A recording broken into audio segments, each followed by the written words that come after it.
My name is Dick Miller. I teach in philosophy and I'm director of the program in ethics and public life. Welcome to the last in our series of distinguished public lectures on deep issues of the 2012 elections. I hope you've come to previous lectures in the series, and I hope that you agree that they shed a lot of light on these deep issues. But there are two ways in which we've been seriously deficient. In one way, we've imitated a certain shallowness in the elections themselves, the failure to talk about poverty. In the presidential debates, it seemed that everyone in the United States was either middle class or a rich job creator. You can see how that made sense, that limitation in the discussion in terms of electoral politics in the United States. But in terms of American realities, it makes no sense at all. 15% of the people of the United States live below our rather ungenerous poverty line. That's 46 million people. We're not all middle class, evidently, or rich job creators. 58% of Americans will be poor, below that ungenerous poverty line, for at least 1 year of their lives. President Obama, I think, was referring to some of these people by a euphemism. At one point, I was listening very closely when he talked about people who were striving to be middle class. That's as far as things got in the presidential debates, but we can be deeper. We must be deeper and talk about poverty. There's another way in which we've been very deficient. The presidential campaigns, everybody agreed, were primarily about the economic realities of life in the United States. We have not had an economist speak to us so far. I can think of no one better to fill both of these gaps than our speaker today, Hilary Hoynes.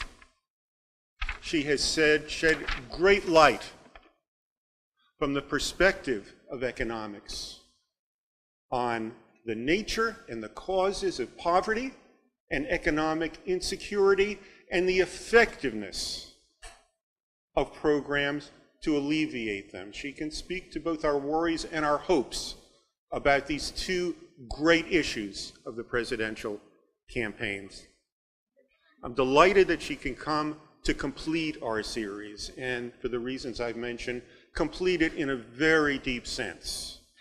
To introduce Professor Hoynes, George Boyer will speak to you about her distinguished career.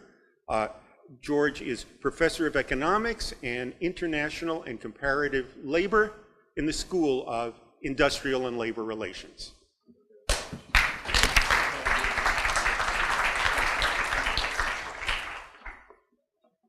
Thank you.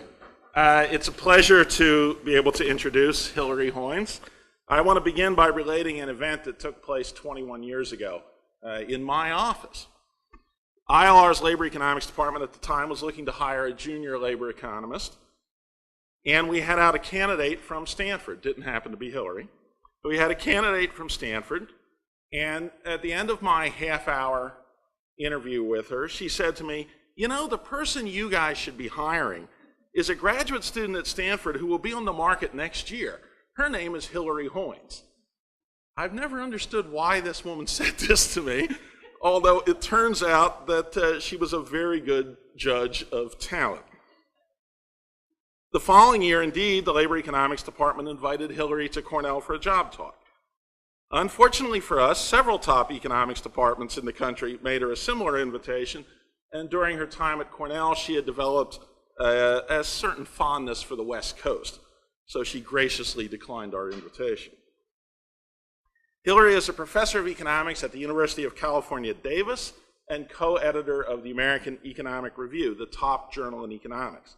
She's a senior research affiliate of the National Poverty Center and a research associate or affiliate of the National Bureau of Economic Research, the Joint Center for Poverty Research at the University of Chicago and Northwestern, the University of Wisconsin's Institute for Research on Poverty, and the Institute for Fiscal Studies at University College London.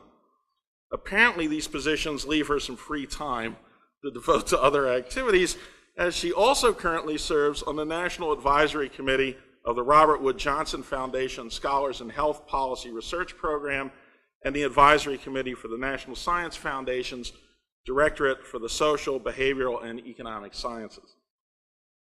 Hilary specializes in the study of poverty, inequality, and the effects of government, tax, and transfer programs on low-income families, as Dick has already told you.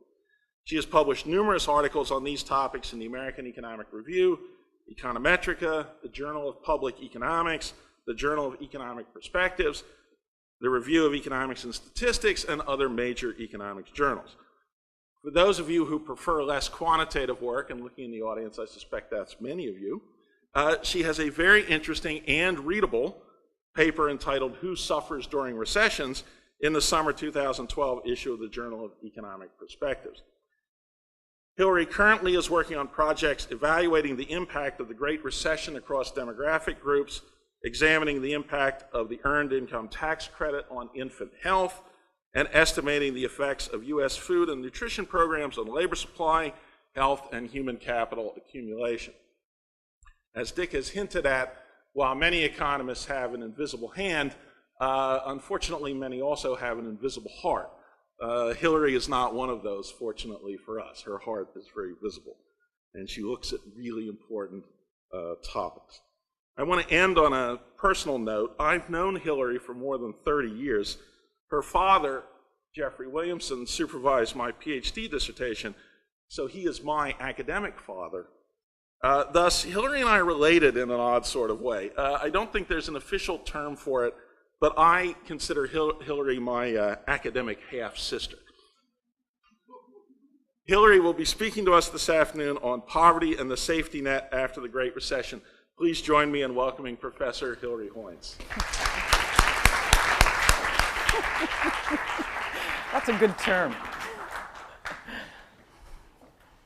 Thank you very much, Dick and George, for that great introduction. It's wonderful to be here in Ithaca, and especially since this time I only had to fly in from Madison, Wisconsin last night, where I was for Thanksgiving, as opposed to flying across the country. So it's great to be here. So what I'd like to talk about, I think Dick sort of summarized it really well. There's going to be some worries and some hope.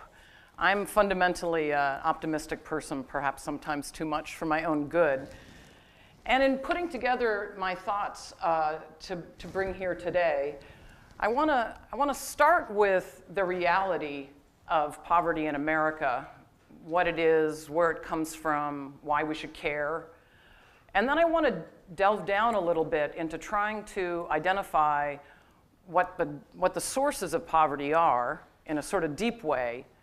And then the optimistic part near the end of the talk about what policies we have that we actually can document are effective in reducing poverty. So perhaps the question is, if we care about it, we could perhaps spend more on these types of programs and reduce poverty further.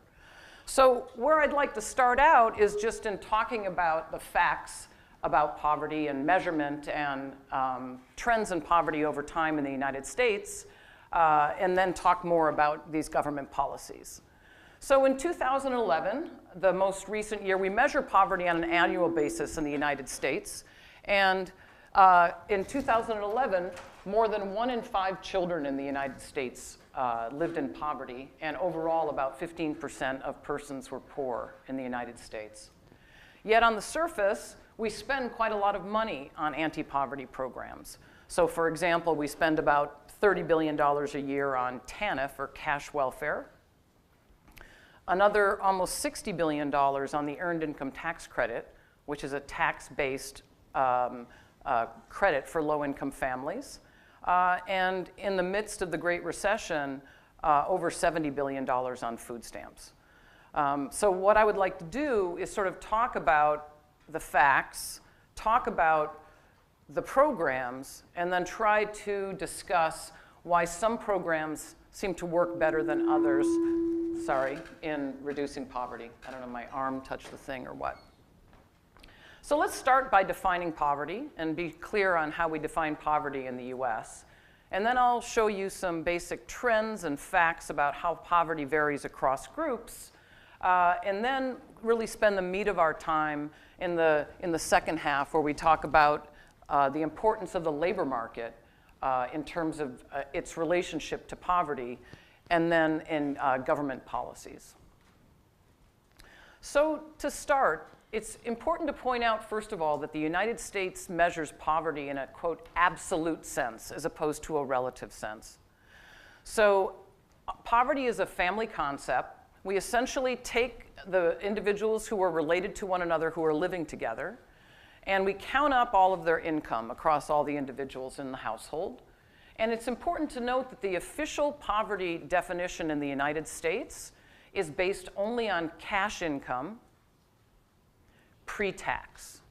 And I'll get back to that. But the official poverty statistics, the one where we say that currently 15% of people are poor, is based on a poverty measure where we just count up essentially the earnings and any sort of cash transfers that individuals get.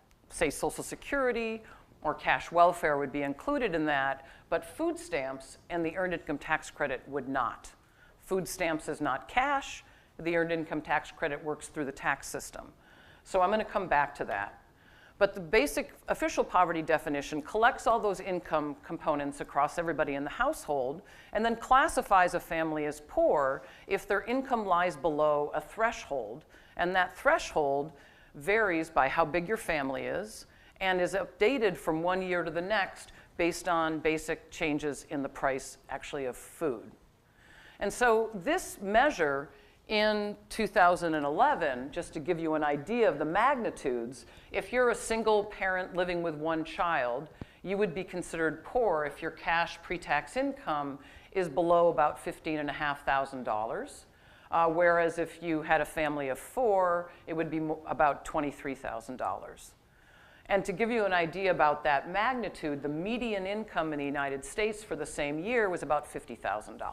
So it gives you some idea about the magnitudes.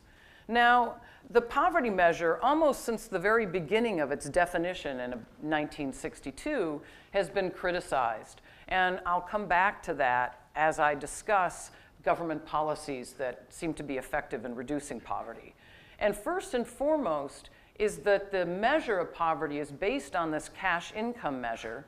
And one of the things I want to talk to you about is that over time in the US, we're spending, at least for families with children, we're spending less and less aid in terms of cash, almost none, and more aid in kind, say in things like health insurance, expanding health insurance for a low-income population, the food stamps program that I've already talked about, and really centrally, moving away from cash welfare type assistance for the poor and instead into spending much more through the tax system. And that's what I want to make sure we have a lot of time to talk about in the second half of the talk. So as the US has made this transformation from cash-based assistance towards other measures of assisting the poor, the old official poverty measure is not really up to the task of measuring what those programs do because it's based only on cash pre-tax income. And so happily, last year, the Census Department released a new, doesn't replace the official poverty figure, but it's now to be released every year with the poverty statistics, and it's called the Supplemental Poverty Measure. And that new measure now incorporates various in-kind transfers and also the tax system. And so we'll talk about that and what difference it makes for the measurement of poverty and for our ability to evaluate what these programs do. There's a lot of other criticisms of our way of measuring poverty that to some extent the new measure addresses. For example, it does not vary, the official measure does not vary across any place in the United States. Some places have much higher costs of living than others, and that's not incorporated in the measure, for example. So we'll come back to some of these issues as we go forward. So now with that basic sort of measurement issue aside, let's take a look at how poverty has varied over the 5 decades that we've been measuring poverty in the United States, and then look at how it varies across groups. So the quite remarkable thing about this figure is that since 1960, other than the initial period of about 5 or 6 years in the early 1960s, which coincides with the growth and introduction of the Great Society period, poverty has remained, while cyclical, that is higher in periods of recession and lower in periods of expansion, is really not changed very much. And so a glance at this figure, along with the facts about how much money we spend on anti-poverty programs and how they've varied over time, leads some to conclude, what in the world are we doing spending all this money on these programs, given that it's obviously not changing poverty at all? So observation 1 is that this poverty measure cannot adjust to the growth of in-kind programs because it doesn't measure that. And this has always been something that is just missed in the public debate about poverty and the effectiveness of anti-poverty programs. But until recently, we haven't really had a measure that experts and others can point to say, okay, let's look at this measure and then evaluate the safety net. So I'll be able to give you some evidence about that today. However, the differences in poverty across groups and the gains over the period are very different across groups. So quite dramatically, the group with the highest poverty rates in the United States tend to be children. Interestingly, the elderly have the lowest poverty rates. And if you take that, this is, whenever I'm showing you a diagram like this, it's just going to be for the most recent year, which is for 2011. Before showing you what the trends in poverty look like for these two groups, I do want to just point one thing out. So up here I've got the blue bar, which is the poverty rate, which is the fraction of people in that group who are poor. The red bar is the fraction of the poor that are in this group. And I like to use this, it's like a really great example of how people can use statistics to whatever argument they want to make. So because people between the ages of 18 and 64 are such a large majority of people in the population, even though their poverty rate is relatively low, their share of all poor is high. So we can say the typical poor person is between 18 and 65, but that's a very different statement than a statement about the incidence of poverty. So I would argue that the blue line is the thing that we want to pay attention to, the blue bars, but it's sort of just an interesting statistic fact to point out. Now, if we take these different groups by age and think about and plot out what the poverty rates look like for these groups, again, over this time period for the years in which they've been measured, something quite dramatic comes out. And that is that much of the persistent gain in poverty that we've seen in the United States is concentrated among the elderly. And I'm going to come back to that, but the research has shown pretty much unequivocally that that's due to Social Security. So Social Security clearly predates this period. It started in 1935. But during the 1960s and mostly early 1970s, there was a dramatic increase in the generosity of Social Security, which pretty much falls in lockstep with the gains in poverty among the elderly. So really, one of the punchlines that I want you to walk away from today is not that poverty is this incredibly challenging problem that we have no idea how to solve. It really is not that difficult. At the same time, what we see here with the poverty rates of children, it's looking much more persistently high than it is among the elderly. But it's quite important to note that in contrast, back in the 1960s and early 70s, the poverty rate of the elderly vastly surpassed the poverty rate of children and was considered to be a first-order problem in the United States. So in a way, I don't want to say we've solved that problem, but we've provided a lot of protection for the poverty of individuals over age 65 in the United States. So for my talk today, I'm really going to be focusing on children and families with children more generally, because this is where the bigger challenges remain.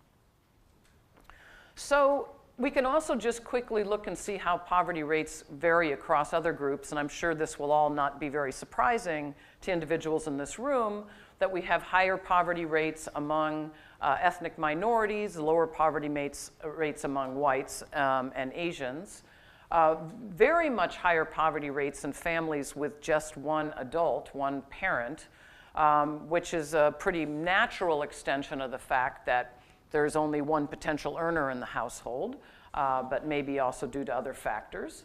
The difference in the poverty rates that you see here between married couples and female-headed households, that fact alone leads many to conclude that the greatest anti-poverty program we could create is to just get all these single parents married, and that would sort of solve the problem.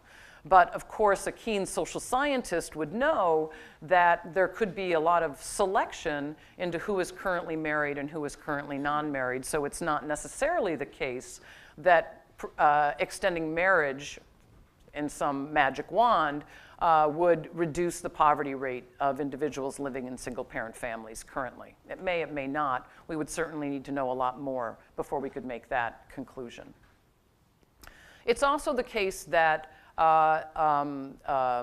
immigrants, and particularly non-citizen immigrants, have quite high poverty rates in the US, and you can see that on the furthest right on this graph.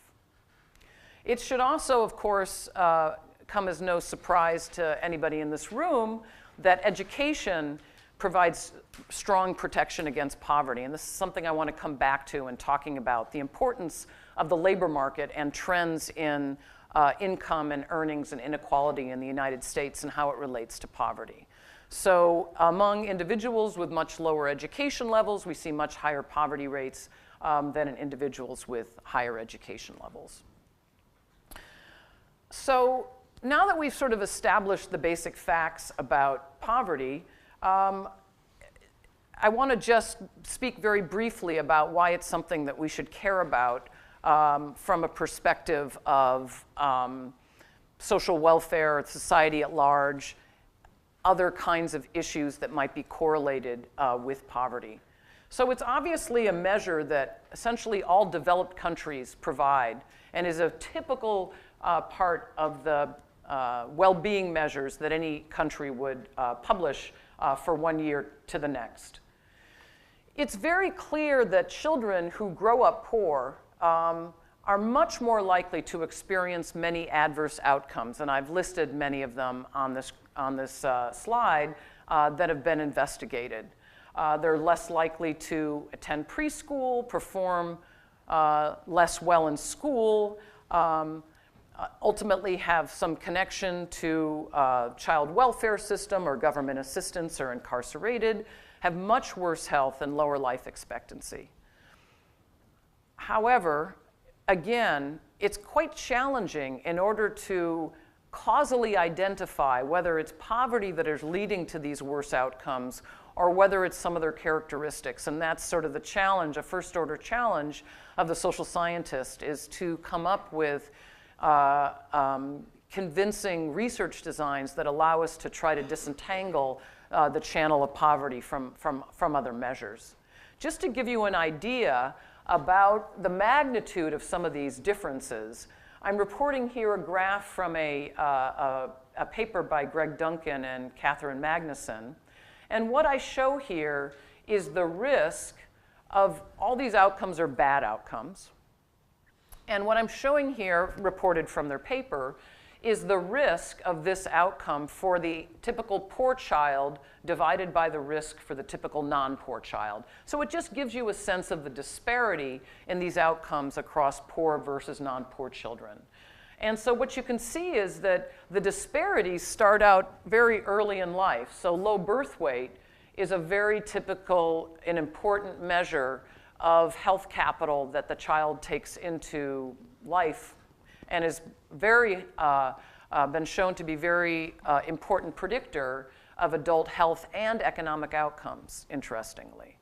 So the disparity starts at birth, and you can see how the disparity looks like it might grow a bit if you look at the difference between, say, grade repetition and high school dropout.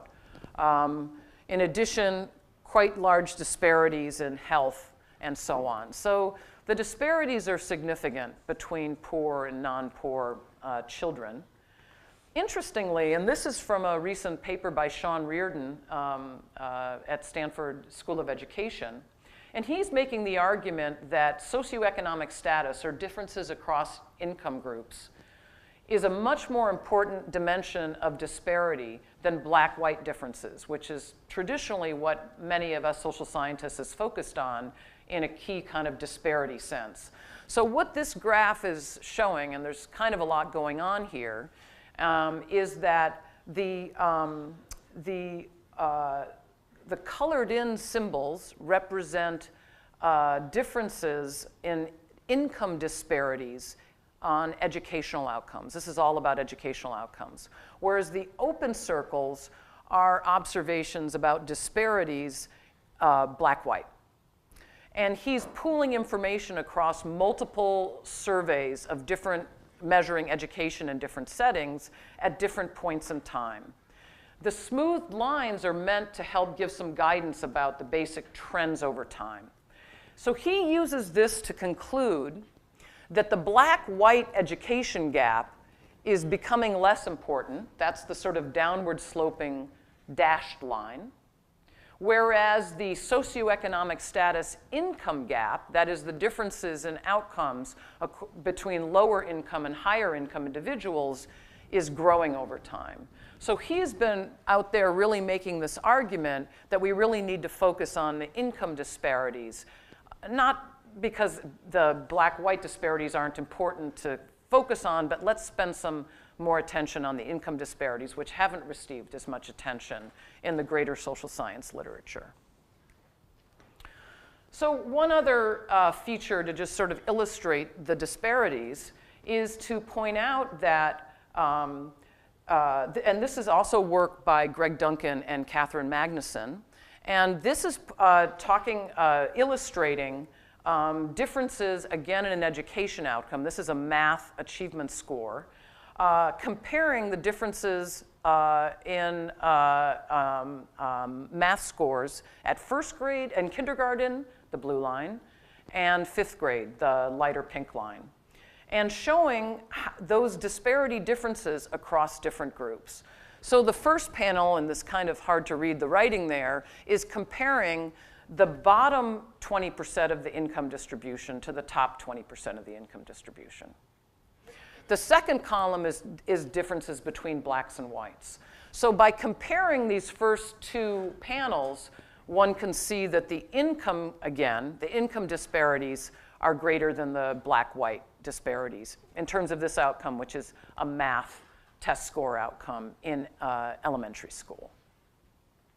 So this is all by way of simply pointing out the importance of poverty, and therefore an interest in trying to spend some more time talking about it.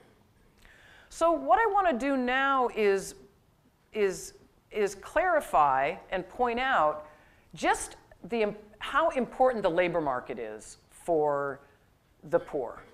And I think that there's a sort of common presumption that the vast majority of the poor are not working and are just receiving government assistance. And that's not true. Most poor families have earnings in them. And most poor families have some kind of government assistance as well. But what's more important than that is the strong determinant of poverty over time being opportunities in the labor market, both in terms of job opportunities and critically, the wages paid at those jobs. And so I want to talk about that a little bit. So observation one is simply poverty is very cyclical. So the three kind of local peaks of this poverty trend over time in the US occur at the three pits of the recession, of the three most recent large recessions, 1983, 1993, and 2010. Poverty lags just a little bit, typically the depth of the recession, as does employment growth for the most part. Secondly, if we look between 2000 and 2010, so 2000 would have been the peak of the last cycle, of the last big cycle in the late 1990s, where unemployment rates were the lowest that they'd been in the last 40 or more years. What I've done here is on the x-axis, every point here is a state. On the x-axis is by how much did unemployment rates increase between 2000 and 2010. And the Great Recession had enormous variation in the severity across areas in the United States. The y-axis is the overall poverty rate in the state. So this is simply another way of showing you that these two things move together. The higher the unemployment shock, the larger the increase in poverty. So the poverty is very tightly connected to the strength of the labor market in terms of the availability of jobs. I think I'll skip that in the interest of time. It's also very connected to the labor market in terms of the returns that those jobs are paying. So this is a really important graph that I hope is large enough for you to be able to read. So this plots over time back to 1965-70, depending on the year of the data available, and plots simply the real median household income by educational attainment of the head of household. And these are in real terms, right? So what you can see is that households that are headed by someone with less than a high school degree are experiencing a reduction in the income in their households throughout this entire period. In contrast, and you pretty much see that for the second line, which is those with a high school degree, and even those with some college is not really showing much growth. So where all of the growth in income is in the United States is concentrated among the highly educated. And this is pretty much true throughout this whole period.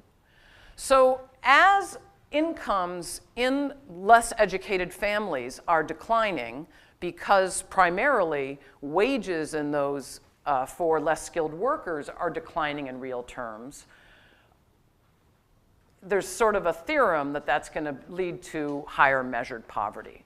So at the same time that I showed you that long trend of what's happening to poverty, the returns in the labor market to individuals with less skills are just declining in the United States.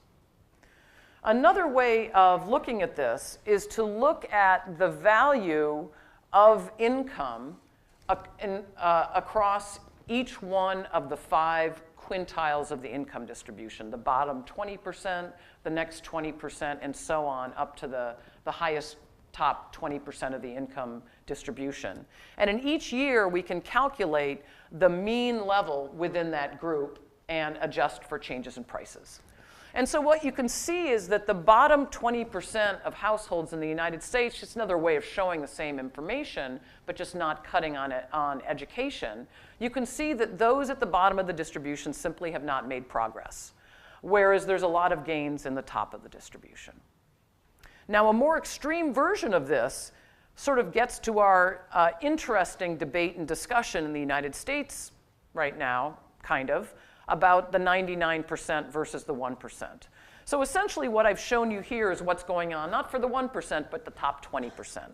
What's kind of interesting and really important is the work that Emmanuel Saez and co-authors is doing that highlights just how much inequality is going up and how much it's concentrated at the very, very top of the income distribution. So in this graph here, what I'm showing, and this is just grabbing from Emmanuel's work, is the black line is the top 1%. So it's the same sort of figure, except instead of just showing how much individuals, the real values within this group, it's showing what fraction of all income in the United States in a given year is accounted for by those in this group. So those in the top 1% of the population back in 1973 were earning about 8% of total income in the United States. The top 1% earned 8%. Now, at the middle of the 2000s, they're earning more like 20% of the total income. So this is a measure of inequality that's very concentrated at the top of the income distribution. The blue and the red lines are the same sort of feature, but for the balance of the top 5%, the top 2, 3, 4, and 5, and then between 5 and 10. So what's kind of interesting about this is just in pointing out just how concentrated these gains are at the very top of the income distribution. I mean, the blue and red line guys, they're doing okay. I'm not worried about them. But it's interesting that the top 1% is so highly increasing, while even the near top 1% are just sort of moving along. So yes, what's going on in talking about poverty is sort of part of the same feature as what's happening at the top of the income distribution. That's the point of this concentration. And just one other feature about the importance of the labor market before going on to talk about government policies. What this shows here is, again, breaking up the income of all Americans into 5 equal groups, the bottom 20%, the next 20%, and so on, to the top 20%, and then also the top 5%. And showing 2 different time periods in the United States. The dark bar is the period, the post-war through 1973 period. These were really good days for everybody. And what's happening to real income growth within these groups between 1947 and 1973. The lighter bar is between 1973 and 2009. And so what is so striking about this comparison is the post-war through 1973 period, incomes rose, kind of across the board. Yet in the next period, income growth was very concentrated at the top of the income distribution. So the point by showing this contrast here is just to point out that this is not something that has been historically, throughout the history of time, part of the evolution of incomes in the United States. And is a really important part in a basic explanatory measure of why poverty has not gone down, despite the fact that we're spending a lot of money trying to fight it. So I just want to point out that the old adage of a rising tide raises all boats, that's what it is, it doesn't really work out with poverty. And so that bar graph in the past kind of is meant to illustrate that. In terms of, on the right-hand side here, I just plot GDP per capita in real terms. And GDP per capita is like a measure of wealth of the country. How rich are we? GDP per capita, kind of a standard measure.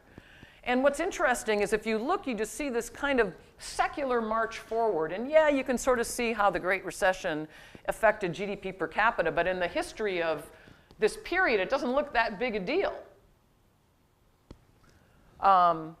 Yet over this evolution of a kind of march forward of increases in GDP per capita, we see poverty sort of staying pretty much the same. So the point is simply that it's not a theorem that increased growth reduces poverty. It depends on what is happening with that increased growth. So with that background about what poverty is, how we measure it, the critical importance of the labor market, I now want to spend most of the rest of the time talking about government policies, what policies can make a difference and why, and what policies we might not expect to make a difference, and to sort of contrast them against each other. And then at the end, I'll sort of close in talking about that in the context of the Great Recession. So let's first establish what I would call the safety net in the United States. And again, with my focus in this talk primarily about families with children, it's the safety net for families with children. So we've got cash welfare, which is now called TANF. We've got food stamps, which is now called SNAP, which is vouchers that you can spend at the grocery store on essentially all food products. We've got the Earned Income Tax Credit, which is something I want to spend a particular amount of time on because most people don't know much about it, and it's the biggest anti-poverty program in the United States in terms of the number of people it moves out of poverty. We've got health insurance for low-income families through Medicaid and S-CHIP. And then there's some other programs, subsidized housing, other food and nutrition programs.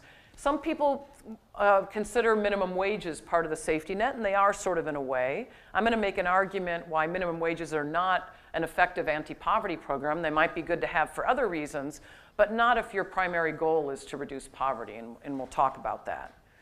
In gray, which you might not really be able to see, but that's okay because I'm not going to talk about them, and that's why I put them in gray. There are two other elements which most people would consider part of the safety net, and that is unemployment insurance, and the other is Social Security. Unemployment insurance is not means tested, and I'm focused on programs that are means tested, so that's why it's a really important program as an insurance measure in recessions, but it's not the focus of my emphasis here today. And it's the incidence of receiving poverty among the poor is not so high. Typically, if you've got a good enough job to get a good UI payment, you're typically above poverty, as it turns out. Secondly, Social Security is primarily, although not solely, for individuals over age 62 or 65, so it's not really at the core of what I want to talk about today. So over the last 15 years, we've seen a tremendous change in the safety net, going back to that list of safety net programs in the United States, and I want to sort of summarize it in this figure. So what I plot here are expenditures per capita, not per recipient, just per capita in each year, in real terms, $2,009, for the three biggest cash or near cash programs for low-income families. The solid blue line is cash welfare, what used to be called AFDC and is now called TANF. And that black vertical line is when welfare reform occurred in 1996 under President Clinton. The red line is food stamps, which is now called SNAP. And the black line is the earned income tax credit. And all I'm doing here is just plotting how much money are we spending on these programs per capita. It would look pretty much the same if I just had the total spending. And then these gray barred areas are periods of national recession, the official dating of recession. So in this graph, which pretty much summarizes like almost everything I'm working on right now, my own research is primarily focused on the red line, the food stamp program, and the EITC, the black line, mostly because, wow, those are the programs where there's a lot going on. I was doing a lot of work on the blue line, cash welfare, but cash welfare, poof, it's gone. So we reformed welfare, there's a lot fewer people on it, and we're spending less money on it. So that occurred. What I want to do is talk about the contrast of the earned income tax credit against cash welfare for the purposes of poverty reduction. And so I want to talk about and contrast those two programs along with some basic economics in order to illustrate why the EITC would be expected, and does, remove many more people from poverty than cash welfare, even back before 1996. So as an aside, before I go on, although I'm not going to talk about it too much further, you can see that the food stamp program has always been a bit more cyclical than cash welfare. And that's because the nature of the structure of the program means that a lot more people are on food stamps who are working but still get some aid, whereas cash welfare traditionally has been primarily an out-of-work benefit. And so that's why food stamps sort of moves a bit more with the cycle. But the Great Recession is a huge outlier. The food stamps have really responded to the Great Recession, which I would argue, there was all this conversation in the election about, Barack Obama, the food stamp president.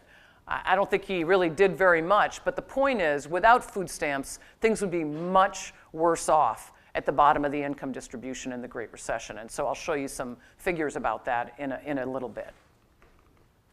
So, like I said, what I want to do is, this is the hopeful part. Okay, everybody, like we're transitioning from sad times into hopeful times. I want to talk about the earned income tax credit and why the structure of this program makes it a very successful anti-poverty program in the United States. And I want to contrast that to cash welfare. And the key reason that the EITC, and I'll demonstrate, hopefully, leads to more poverty reduction than cash welfare is because the Earned Income Tax Credit is an in-work subsidy. So you have to be working to get any Earned Income Tax Credit.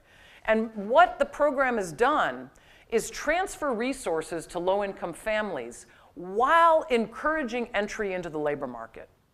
And it's been tremendously successful in doing so. And so what I want to do is tell you a bit about what the Earned Income Tax Credit is and try to illustrate why it has this feature and how it's different from out-of-work assistance through cash welfare.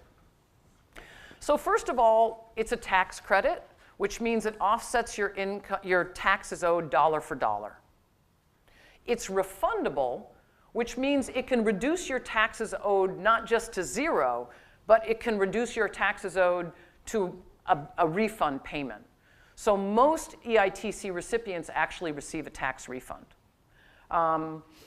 It's a program that's essentially for individuals with children. There's a very small credit for childless individuals, but it's not very important in the scheme of things. To give you an idea of how large a payment it can be, if you're a family with 2 children in 2010, you could get a maximum of $5,000 credit, which, as you can imagine, relative to low earnings is a large increase in family income. And one element of Obama's stimulus package in 2009 was actually to provide a greater benefit, a larger benefit for families with 3 or more children. This increased value right there was part of the temporary stimulus package. I thought it would be interesting to remind everybody, although it seems so long ago now, about Romney's infamous 47% comment about individuals who don't pay income taxes in the United States.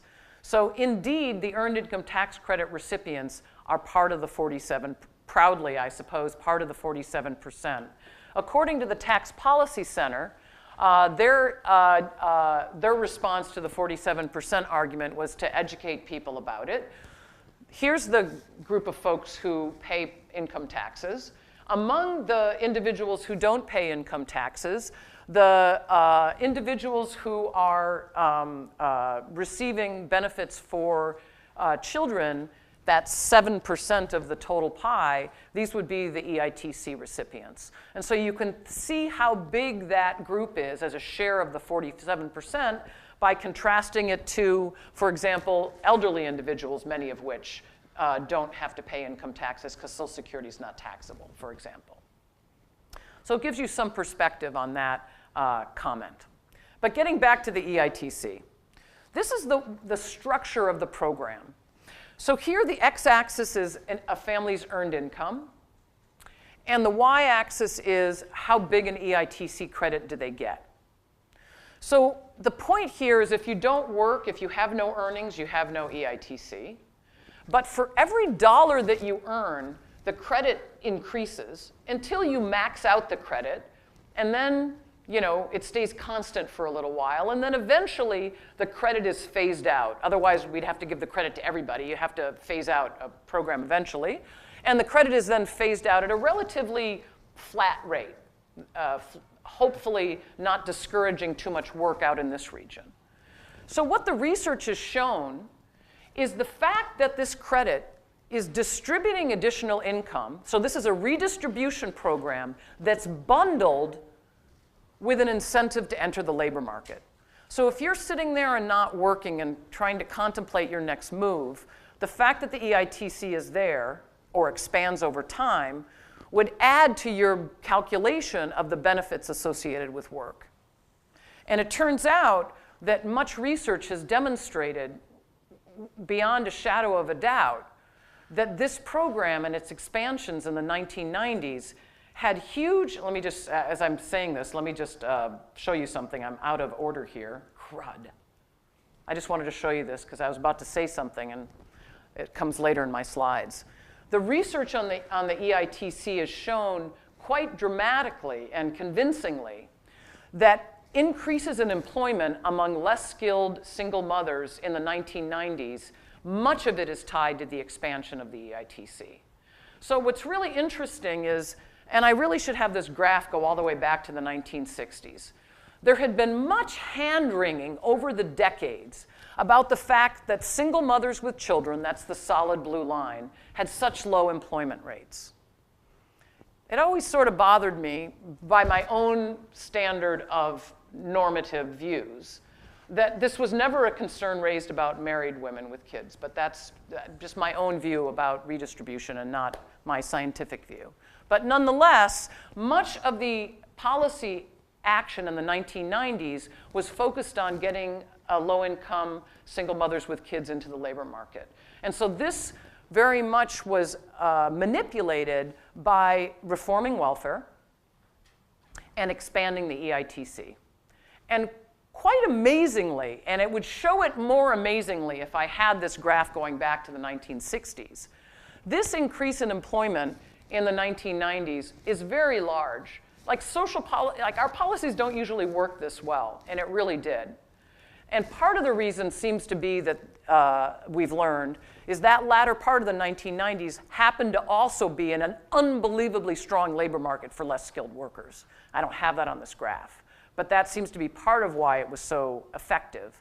But what you can see is as we move into the 2000s and the decline in jobs that occurred, the employment rate is decreased some, but pretty much in lockstep with the other groups. So it doesn't look as though those efforts have disappeared in the Great Recession. So the EITC turns out to be a really key feature of the safety net that most people don't know about because it's sort of invisible because of how it operates through the tax system. And how the EITC reduces poverty is number one, because we're putting more money in individuals' pockets, but number two, because we're also encouraging more work. And so you mechanically see increases in household income occurring not just from the handout, but the hand up. It's kind of the term, hand up, not a handout. So what this graph shows you is just, well, how has the EITC changed over time, just so you can have some idea about what our policies are doing. And this is in real terms, and this is just the maximum credit a family could receive. And so what you can see is, there's these various expansions, very notably in 1993, where we expanded benefits, especially for individuals with 2 or more children.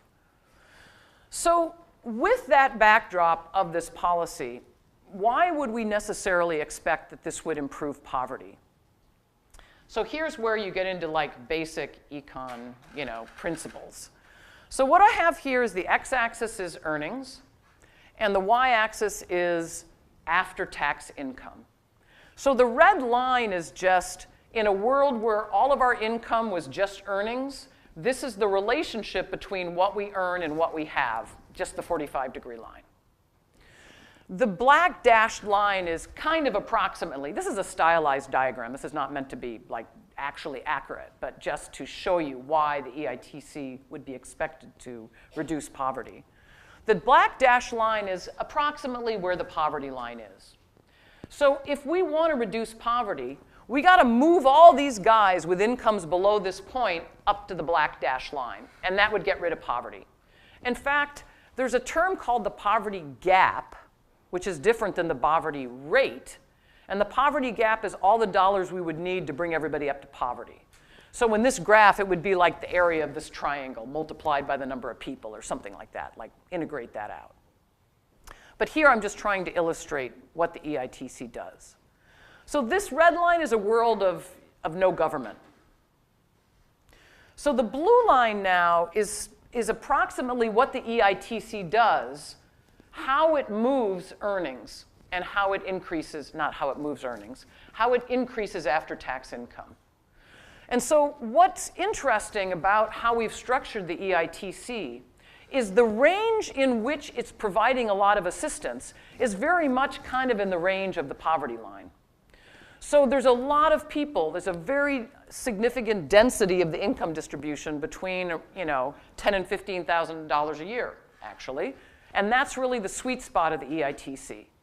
So there's a lot of people in that range, and by supplementing their incomes through this credit, while also attracting people into the labor market, we create this reduction in poverty through those two different mechanisms. Through direct redistribution and through incentivizing work, therefore bringing more earnings into the household. So some folks may move from being right here and maybe having some small government assistance, which I don't, welfare or something that I don't have in this graph, into moving into the labor market at some kind of minimum wage, plus the EITC gets them out of poverty. That's mechanically, realistically, how it works. So if I make this argument that the EITC has this feature, I want to contrast it briefly against cash welfare. So what is, I've sort of said cash welfare or TANF or AFDC many times, but what exactly is it within this kind of concept of translating earnings into after-tax income? The key thing is that we provide really low benefits on our out-of-work assistance. So here we are back to a world with just no government and the red line. Now I'm going to add in the typical cash welfare benefit, you know, like the right magnitude of the cash welfare benefit that we offer in the United States, and it looks like this. So the typical state might offer something like $400 a month for a family of 3. And then, as you earn more, phase that out quick at a pretty steep rate. The point of this is that we can provide a lot of aid down here, and I'm not saying that it's not important. I think it's actually really important and addresses more extreme poverty. But movement down here is not going to get anybody over the black dashed line because we simply don't have funding of this program in a sufficient level that we would ever expect it to move anybody over the black dash line. So we would have to increase this program like threefold in its generosity to expect that cash welfare will move anybody out of poverty. So cash welfare might be an important part of understanding what the gap is, reducing the poverty gap, but it does diddly squat to affect poverty. And so part of the punchline here is we need to think about the right programs to address the problem that we're interested in. So that's the EITC versus cash welfare, I think makes the sort of strongest comparison of policies that are going to be effective at reducing poverty versus policies that are going to be less effective at reducing poverty. Two other things that I want to talk about. One is food stamps. What's really important about food stamps in the United States is it's the only program that is universal. So in other words, if you're low income, you can get food stamps, regardless of do you have kids or not, are you a single parent or not, are you, whatever, except non-citizens. So it's a universal program, and I think of it as the universal safety net in the United States for that feature. And as I showed you in that first graph, it's been really responsive in the current recession, and I want to just show you a little bit more about that. I already showed you this graph. Let me show you a couple of others. So what I show here is the blue line is the total number of unemployed persons in the United States relative to the beginning of the recession, so normed to 1 at the beginning of the Great Recession. So the blue line shows just how steep our movement into the recession was. It's unemployment, right, so it's going up. And the black line is where we officially say the recession is over, although it's always the case that employment lags. The recession being, pretty much the timing of the recession is all about GDP and it's not about jobs. And so the blue line is staying pretty stubbornly high.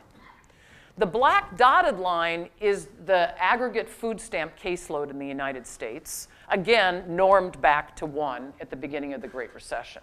And so you can see that the food stamp caseload has really increased with need. The red dashed line is TANF, or cash welfare, and you can see that it's really not changing very much. So the point is that the food stamp program is providing a lot of protection in the Great Recession, and cash welfare is not. Another way to show that same fact is to go back to this idea that I showed you before about each point on the graph being a state.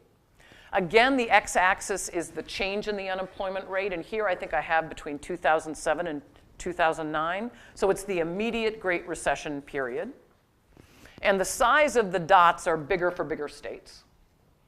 So, and then the y-axis on the left-hand graph is the percent change in the food stamp caseload.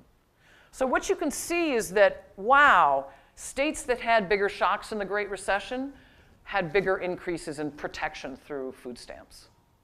On the right graph, I've got the same idea, except now I'm showing TANF. Now, the scales are not the same on the y-axis, because TANF is mostly negative, so it wouldn't really show up if I put it on the same scale of food stamps. But the reason why I'm showing this is to show not only is TANF not going up, it's not even going up more in places where there's more need. So it's just not providing protection in the current Great Recession. It's post-welfare reform. So finally, before going on to talk about the Great Recession and sort of bringing this all together, I did want to just talk briefly about minimum wages. Because it's kind of an obvious policy that one would, I made all this argument about how the labor market and returns in the labor market are really important for poverty. Well, shouldn't the minimum wage be a good lever to use? And the problem is it's extremely untargeted. So if you go to the data, and I should have a slide in this just to show you, because it's pretty compelling. What fraction of individuals who receive the minimum wage who live in families that are poor or even near poor is very small. George, I don't know, can you tell me? I can't remember off the top of my head what it is, but it's shockingly low. The most common group of individuals who receive the minimum wage is, of course, teenagers, and many of them in not low-income families. So while there might be a lot of important reasons to have a minimum wage, and I don't want to argue against that, it is not an efficient anti-poverty tool, because it's not targeting the group that you're really interested in. So there are many minimum wage workers who live in poor families, but there are many more minimum wage workers who are in families that are not poor. And so it's not targeted enough, is the idea. So with that summary of what these programs can do, how about I give you some facts about what these programs have done? And so we can make the argument that if we spend money on these programs, we can generate some poverty improvement. Of course, the challenge is that the official poverty statistics don't measure food stamps or the earned income tax credit. So literally, armed with a viewpoint, one could go up there and say, we spend all this money on these programs, and look, the poverty rate literally doesn't change. But it turns out that the way the official poverty rate is measured, it doesn't include these measures, so there's no way to show improvement.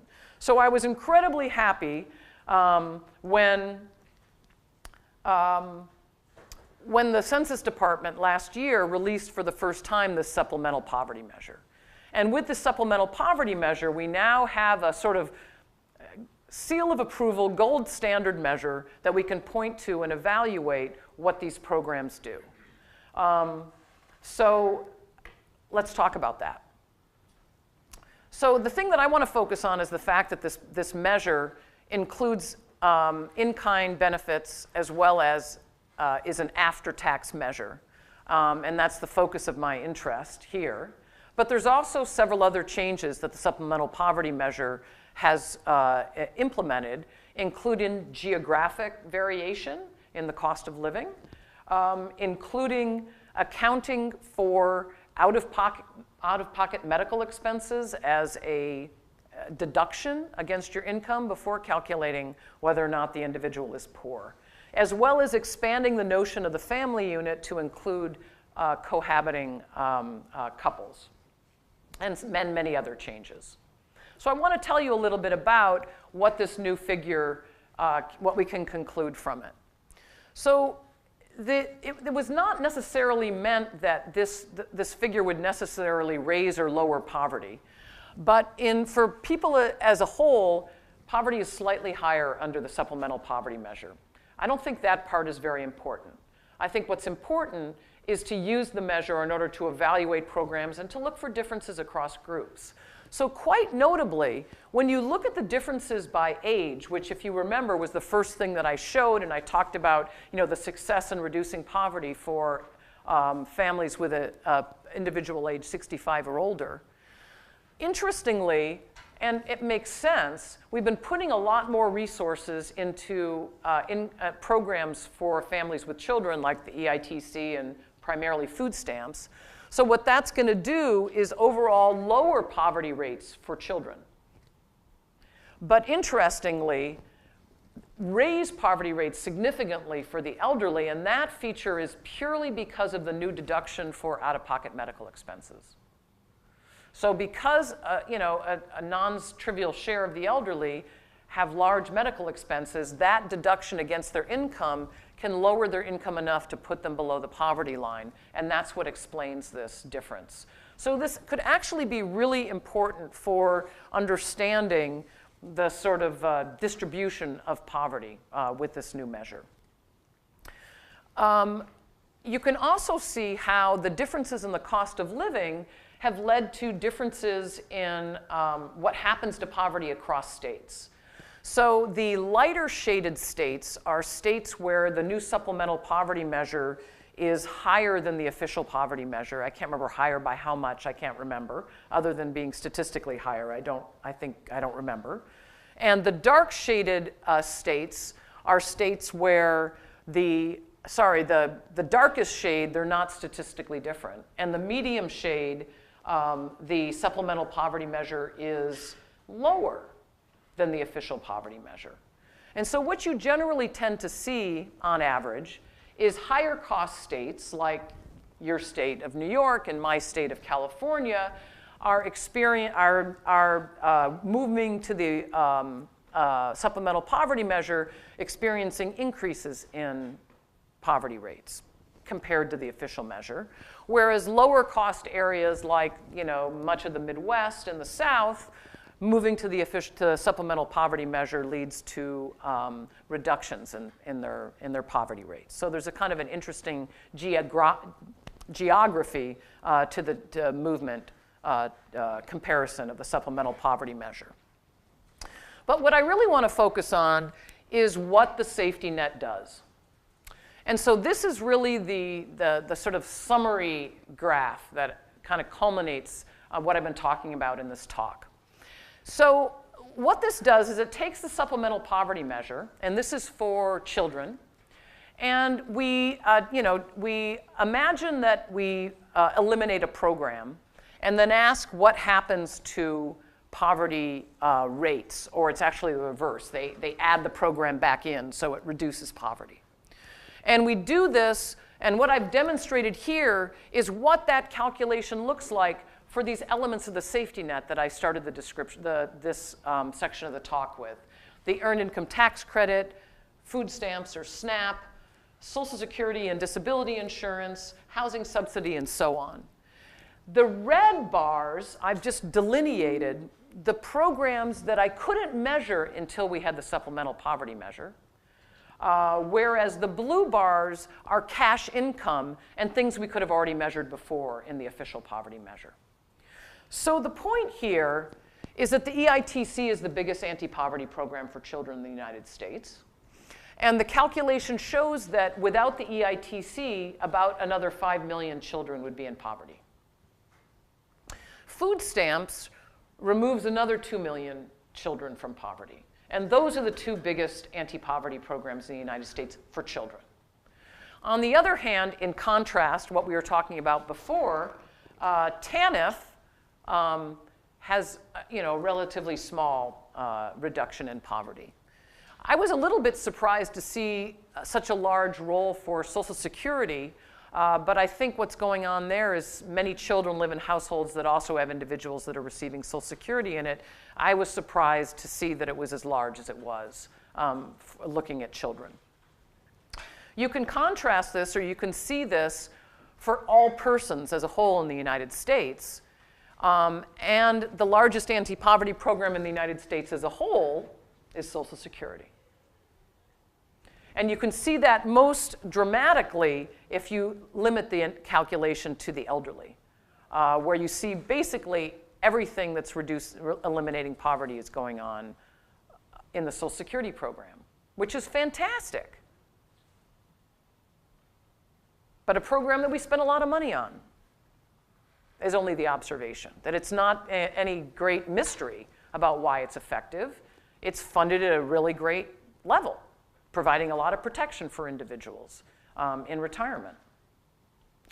So with this, I just want to end in talking about the Great Recession, or just tie up a few things to try to make this point about what the safety net can do. So here I'm just reminding you of just how severe the increase in the unemployment rate was in the Great Recession. And if you look at the official poverty rate, what you'd see is that it increased a fair amount between 2007 and 2009. That's the blue bars. And I've put the unemployment rate there just for reference. So you can see that, wow, when the unemployment rate went up, poverty went up. But what's kind of fantastic is that the red bar is the poverty figure that builds in the safety net, that is excluded from the official poverty measure. And quite amazingly, poverty by that more inclusive measure, which I would argue is the better measure to begin with, didn't change very much in the Great Recession. So it's sort of a good news, bad news story. Like, poverty's high in America, but the point is that in this severe Great Recession, the safety net is doing its job. And a lot of that has come through food stamps. In terms of the figures that I showed you about how many people are lifted from poverty from the EITC and food stamps, this is really more about year to year what is changing that's filling in the gap. It's primarily food stamps and some EITC. So this is the look, government policies can make a difference.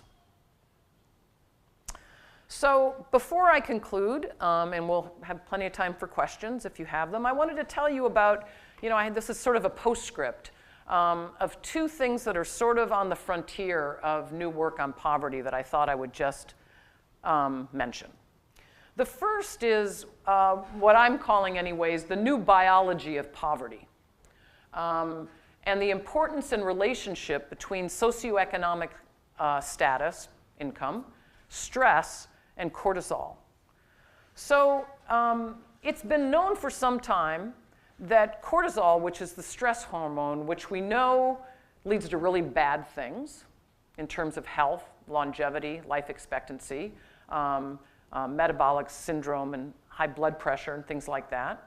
We've known I didn't know, but it has been known for some time that there's a gradient in cortisol levels across socioeconomic status, with lower income individuals exhibiting higher levels of cortisol, which is bad.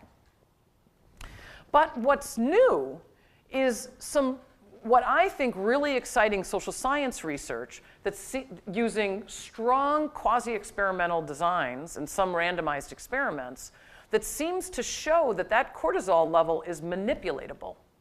So a couple of studies I'll mention. One, a conditional cash transfer program in Mexico at the core of the social welfare policies in Mexico, something called Progresa. And it's been evaluated through randomized experiments. And a recent paper looking at that program shows that cortisol levels decreased after receipt of the conditional cash transfer. Like providing more resources in the household, cortisol levels decline. Another recent study shows that the earned income tax credit leads to reductions in cortisol levels and stress levels among mothers.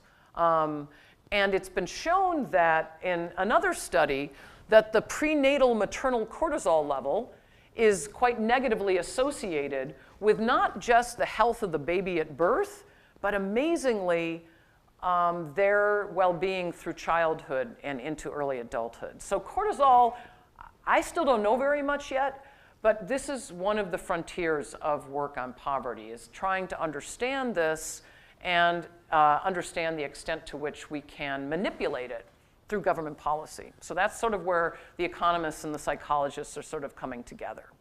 That's one area that I'm very excited about. Another area that I'm quite excited about is in recognizing that many programs that we're funding seem to have benefits far beyond today. So our typical sort of cost-benefit analysis to decide whether or not the Earned Income Tax Credit, for example, is a program that's worth having, are very typically based on sort of contemporaneous calculations of costs and benefits. You get a lot more bang for your buck if it's so that providing more of a safety net today can lead to better outcomes down the road. And so there's a couple of examples of this that is a kind of growing area of interest in economics.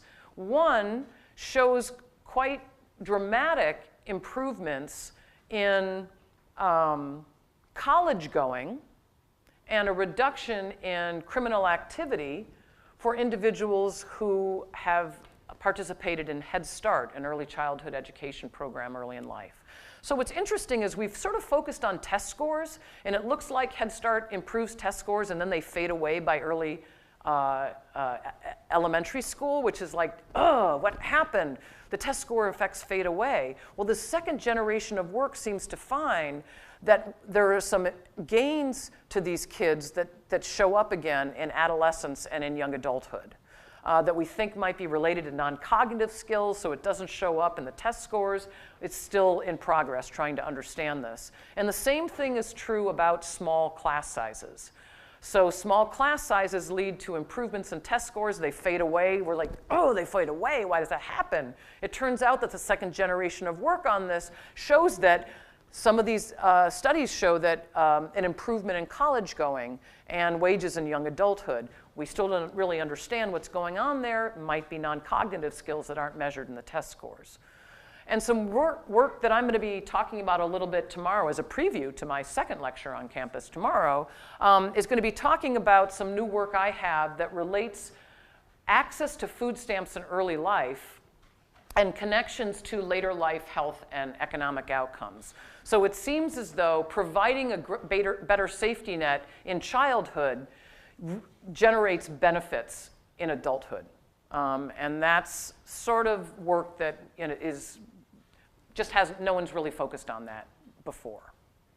So all of this work is very much in its infancy, but it gives me some additional optimism moving forward about trying to make the argument that redistribution and safety nets yield important benefits to society. So I would love to take any questions that any of you have. I hope I didn't crowd out too much time to do that. And thanks again for having me.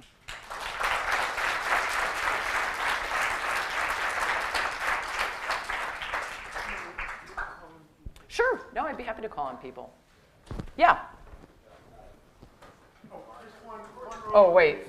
Stand up and speak loudly, and that's the way other people will hear you. You said we are paying for Social Security. I think indeed that's payroll tax, so you're not paying any of our taxes. And indeed the Social Security went into the general fund. So it's quite the opposite of we are paying. We are receiving from that payroll tax. It was paid by a certain segment of the population, and we have yet to have that paid back from the general fund. But on the cortisol, I'm wondering if it was controlled for. There have been findings that cortisol levels rise with the level of authoritarianism in the environment, especially British studies. Right. The degree of lack of mobility in one's work environment. Thank you. Your point about Social Security is of course correct, that Social Security is not paid out of the general fund.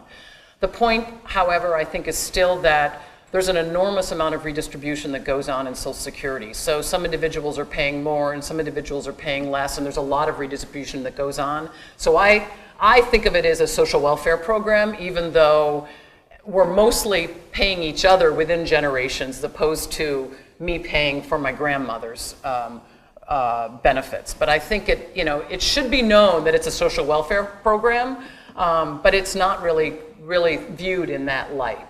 On the cortisol, I think you're absolutely right about this, and I think it's been very tricky in these studies to have interviewers come into homes and grab blood from individuals. And so there's apparently been a lot of work on how you need to structure when the blood test comes in the interview to kind of warm up and create a relationship with these individuals. And I think it matters also who you're portraying yourself as. I'm the government guy coming in to do this, as opposed to how it's sort of being couched. And I'll have to go back and look at those studies and see a little bit more about how they do that.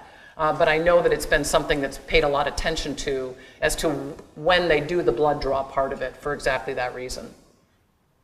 Yeah, in the back. I know it's too early really to know how it's been screwed up, but are you following the budget negotiations, and what are your fears as far as the funding of these very successful marketing programs? Do you think they're going to take a big hit? Yeah. So there's been very little discussion about the EITC, which I take as good news. Despite the fact that there was that kind of moment when there was a lot of discussion about the non-payers, there doesn't seem to be much discussion about the EITC that I'm hearing on the tax side of the budget negotiations. Although the stimulus did include a temporary increase in the EITC as well, I don't think I mentioned it, also an increase for food stamps. So those would go away and, maybe should, I guess, maybe, but are expected to go away. The automatic reductions that would occur if they don't create a plan would severely cut back food stamps. EITC not, because it's not a spending program by the classification of government programs. So even though it really is a spending program, because it's within the tax system, the automatic cuts, whatever they're called, wouldn't apply to the EITC, but they would. The food stamp program is front and center for those reductions. So that's I'm hopeful about the EITC, but we'll see. I'm one of these people who pays attention near the end when it seems like it matters, because I get so frustrated watching it as I go along. Yeah? Well, I guess this extends this question in a way. It's another what would you do if you were president question. Let's suppose that now there's a possibility of doing more to end this shocking situation where after half a century there hasn't been progress except among old people in reducing poverty. What would you emphasize? Because you talked about a lot of programs. Each seems to have its limitations. EITC might do what it does well, and yet it's not clear how it reaches to the really poor people, right. 5% of families right. who have less than 10,000, and it does encourage employers to orient themselves to some extent to low-wage jobs because it substitutes them. You talked about downsides of TANF, despite ways in which it might be necessary for the people who suffer the most. Education, I know, is something that you implicitly mentioned, but it's hard and takes time to tell people that way. Infrastructure expenses. good for people who are semi-skilled, perhaps not very helpful for other people. Right. So what would you emphasize if you were president and you had this mandate to make real headway? I think that I probably would end up not talking about all that much of what I've talked about today, in the sense that I think we need, my view is that we certainly wouldn't want to cut back any further than we have. I think it's probably the case that the EITC has shown to be so successful without concerns. I mean, there was some concern that because you eventually have to phase it out, some people might work less in order to get more EITC. That doesn't seem to be the case. So I think there's scope to expand that further because it's very efficient, and it also encourages more work. But I think that where we really need to make improvements and where we should be putting the next big chunk is absolutely in education. I mean, I think there's just no doubt about it. Now, part of it is where I sit in California, where funding per pupil is decreased as much as it has. But it's also the case that the more and the more we learn, the more it seems to matter that our investment is earlier and earlier and earlier in life. So, investments later down the road just are vastly less efficient than investments early in life, even in terms of these visiting nurse programs that are going on in households with highly disadvantaged teen mothers. So things I haven't talked about very much here today, I think are the areas where I would expand early in life through additional expenditures on making kids school ready and increasing more in spending in K through 12 education. And I think that my read of the literature is that the tax rates in the top, say 30% of the income distribution could be a fair amount higher without distorting a lot. And it seems to me through the long lens of history, those are trade-offs that I as the social planner would be willing to make to create more equality across outcomes in the United States, because the disparities are just growing and growing. Disparities on health outcomes and others, again, on the top and bottom of the distribution. So I think that everything we know tells us that the highest returns, given where our spending is right now, is earlier in life. And not necessarily through more food stamps or more EITC, but through more human capital investments. Yeah? Just following up on the point you just made, with investing a lot more heavily in subsidized daycare and preschool programs, be exactly what kind of thing. Right. I mean, I think high quality daycare, absolutely. And an interesting observation is that countries that provide heavily subsidized daycare, our European, counterparts, tend to create settings in which no one selects out to the private market. They all participate in the public market. And it's probably never going to happen here. But I think that there's something about social distance that we've created in the United States, and there's just not that many places where we're all together. And I think that that's part of what's creating disparities, is that difference. But aside from that point, I think it's undeniable that providing opportunities for individuals to be working and have the means for their kids to be well cared for seems to me to be an elemental part of what a rich country should do, and one that would yield benefits to that child's being better, ready when K through 12 education begins. And I think all the research seems quite consistent with that as being a good investment. Yeah. Hi, John. Can you go back to that graph with the employment rates by the different women? Yes. Let's see. Families with children and. Yep. Yeah. The trends. Oh, the trends. Did I have trends for women with things? You had Oh, I had employment. I'm sorry. You said employment, and I thought. Yep. Sorry. Yes. Yeah. And the thing is that the addition of EITC is growing throughout this. Yep. And it's not just hurting them, but what's really happening for that group, the single with children, is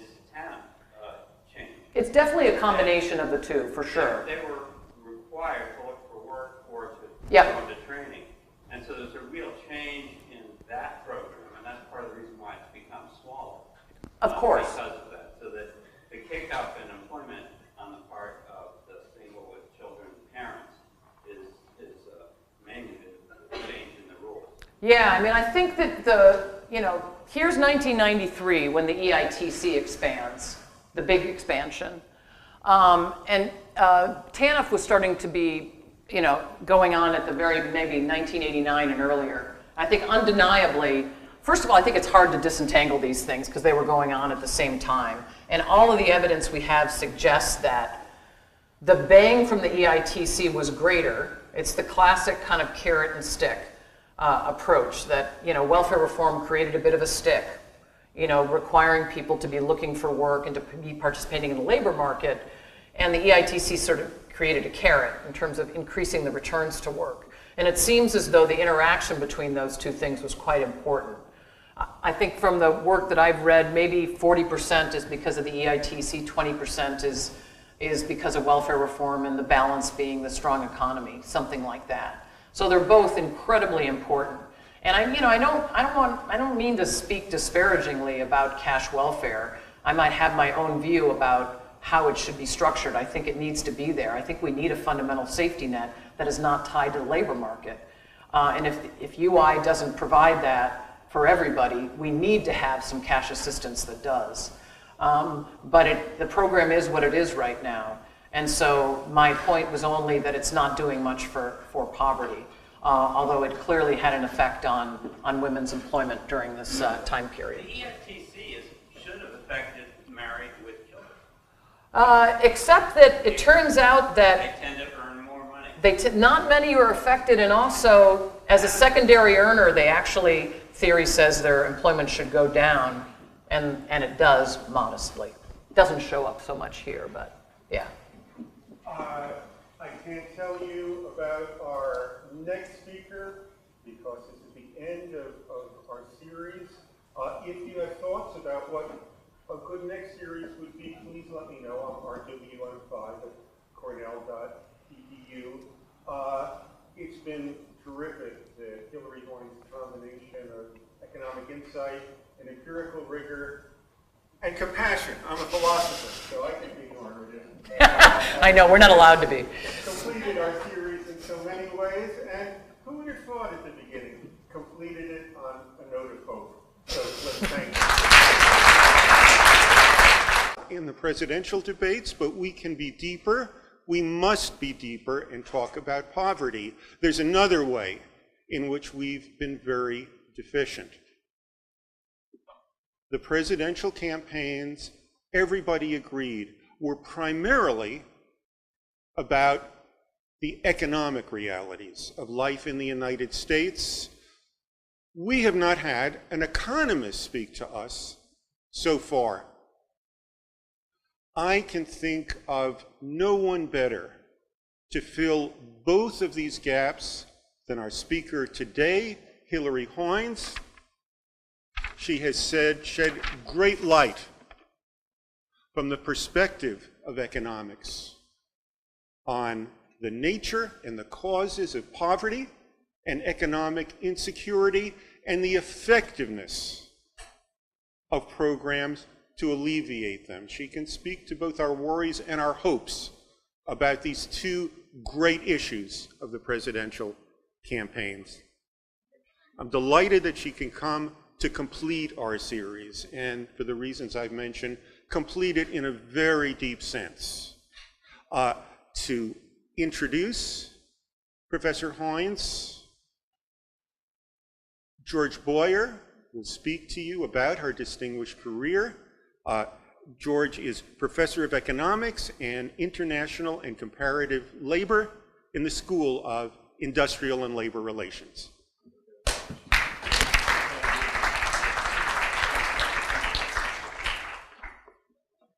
Thank you. It's a pleasure to be able to introduce Hilary Hoynes. I want to begin by relating an event that took place 21 years ago in my office. ILR's Labor Economics Department at the time was looking to hire a junior labor economist, Review of Economics and Statistics, and other major economics journals. For those of you who prefer less quantitative work, and looking in the audience, I suspect that's many of you, she has a very interesting and readable paper entitled Who Suffers During Recessions in the summer 2012 issue of the Journal of Economic Perspectives. Hilary currently is working on projects evaluating the impact of the Great Recession across demographic groups, examining the impact of the Earned Income Tax Credit on infant health, and estimating the effects of U.S. food and nutrition programs on labor supply, health, and human capital accumulation. As Dick has hinted at, while many economists have an invisible hand, unfortunately many also have an invisible heart. Hilary is not one of those, fortunately for us. Her heart is very visible, and she looks at really important topics. I want to end on a personal note. I've known Hilary for more than 30 years. Her father, Jeffrey Williamson, supervised my PhD dissertation, so he is my academic father. Thus, Hilary and I are related in an odd sort of way. I don't think there's an official term for it, but I consider Hilary my academic half-sister. Hilary will be speaking to us this afternoon on poverty and the safety net after the Great Recession. Please join me in welcoming Professor Hilary Hoynes. That's a good term. Thank you very much, Dick and George, for that great introduction. It's wonderful to be here in Ithaca, and especially since this time I only had to fly in from Madison, Wisconsin last night, where I was for Thanksgiving, as opposed to flying across the country. So it's great to be here. So what I'd like to talk about, I think Dick sort of summarized it really well. There's going to be some worries and some hope. And we had out a candidate from Stanford. Didn't happen to be Hilary. But we had a candidate from Stanford, and at the end of my half-hour interview with her, she said to me, you know, the person you guys should be hiring is a graduate student at Stanford who will be on the market next year. Her name is Hilary Hoynes. I've never understood why this woman said this to me, although it turns out that she was a very good judge of talent. The following year, indeed, the Labor Economics Department invited Hilary to Cornell for a job talk. Unfortunately for us, several top economics departments in the country made her a similar invitation, and during her time at Cornell, she had developed a certain fondness for the West Coast, so she graciously declined our invitation. Hilary is a professor of economics at the University of California, Davis, and co-editor of the American Economic Review, the top journal in economics. She's a senior research affiliate of the National Poverty Center and a research associate or affiliate of the National Bureau of Economic Research, the Joint Center for Poverty Research at the University of Chicago and Northwestern, the University of Wisconsin's Institute for Research on Poverty, and the Institute for Fiscal Studies at University College London. Apparently, these positions leave her some free time to devote to other activities, as she also currently serves on the National Advisory Committee of the Robert Wood Johnson Foundation Scholars in Health Policy Research Program and the Advisory Committee for the National Science Foundation's Directorate for the Social, Behavioral, and Economic Sciences. Hilary specializes in the study of poverty, inequality, and the effects of government, tax, and transfer programs on low-income families, as Dick has already told you. She has published numerous articles on these topics in the American Economic Review, Econometrica, the Journal of Public Economics, the Journal of Economic Perspectives. I'm fundamentally an optimistic person, perhaps sometimes too much for my own good. And in putting together my thoughts to bring here today, I want to start with the reality of poverty in America, what it is, where it comes from, why we should care. And then I want to delve down a little bit into trying to identify what the sources of poverty are in a sort of deep way. And then the optimistic part near the end of the talk about what policies we have that we actually can document are effective in reducing poverty. So perhaps the question is, if we care about it, we could perhaps spend more on these types of programs and reduce poverty further. So where I'd like to start out is just in talking about the facts about poverty and measurement and trends in poverty over time in the United States, and then talk more about these government policies. So in 2011, the most recent year, we measure poverty on an annual basis in the United States. And in 2011, more than 1 in 5 children in the United States lived in poverty, and overall about 15% of persons were poor in the United States. Yet on the surface, we spend quite a lot of money on anti-poverty programs. So for example, we spend about $30 billion a year on TANF, or cash welfare. Another almost $60 billion on the Earned Income Tax Credit, which is a tax-based credit for low-income families. And in the midst of the Great Recession, over $70 billion on food stamps. So what I would like to do is sort of talk about the facts, talk about the programs, and then try to discuss why some programs seem to work better than others. My name is Dick Miller. I teach in philosophy, and I'm director of the program in ethics in public life. Welcome to the last in our series of distinguished public lectures on deep issues of the 2012 elections. I hope you've come to previous lectures in the series, and I hope that you agree that they shed a lot of light on these deep issues. But there are 2 ways in which we've been seriously deficient. In one way, we've imitated a certain shallowness in the elections themselves, the failure to talk about poverty. In the presidential debates, it seemed that everyone in the United States was either middle class or a rich job creator. You can see how that made sense, that limitation in the discussion in terms of electoral politics in the United States. But in terms of American realities, it makes no sense at all. 15% of the people of the United States live below our rather ungenerous poverty line. That's 46 million people. We're not all middle class, evidently, or rich job creators. 58% of Americans will be poor, below that ungenerous poverty line, for at least 1 year of their lives.